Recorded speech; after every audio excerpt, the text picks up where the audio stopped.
A recent report has indicated that inflation in St. Lucia has significantly decreased in 2023. The overall rate of inflation decreased from 6.9% in December 2022 to 2.1% in December 2023. According to the report, the development demonstrates St. Lucia's economy's ability to withstand external economic shocks. Chartered accountant and economist Richard Peterkin acknowledges that the significant reduction in inflation levels is good for the economy. He further acknowledged that the report also sought to heavily credit the government for the decrease in inflation levels. However, he notes the government can take some credit for the rate reduction. There are still a lot of factors which have caused the drop in the inflation rate, not only in St. Lucia, but in the Caribbean region as well.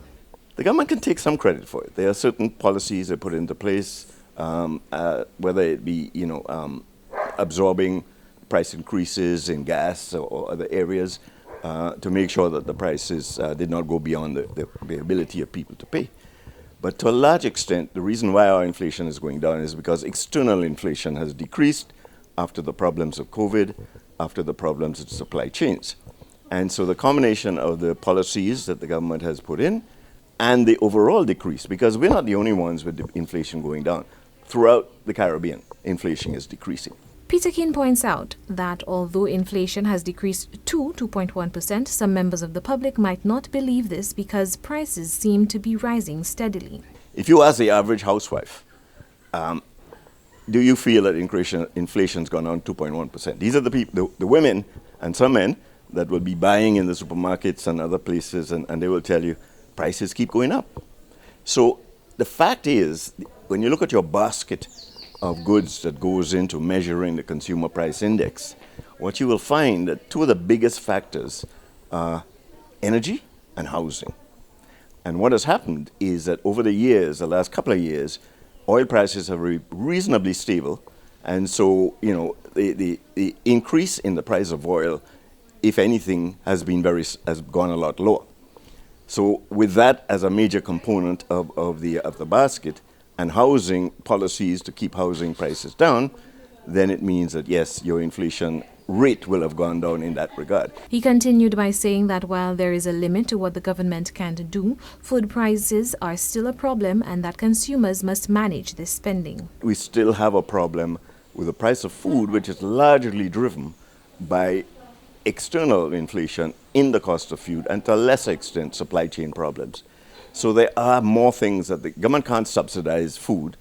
Yes, you don't have VAT on a lot of food items and whatnot, but they can't subsidize the price of things that people buy in the supermarket. So there's only so much a government can do to keep the prices down.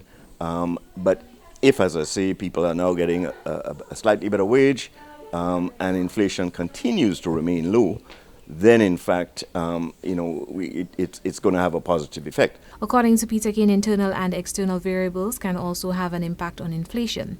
Given the planned infrastructure projects, he is worried about the strain that the increased work will have on the economy. As a result, what you're going to find is everybody is competing for labor and for materials to do all these things all at the same time.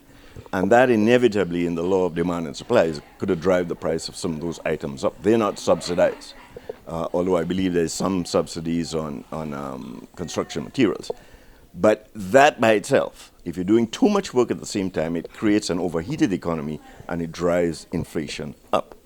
So, I hope that we are careful and ensure that the projects that we're doing for infrastructure are carefully planned, the timing is done in such a way that it does not become a drag on our economy and force inflation up. This 2.1 decrease is good news, Peterkin says, and he hopes that inflation rates continue to trend downwards, as an increase would put pressure on the wages people are paid, the affordability of goods and services that would need to be dealt with to a certain extent that it can.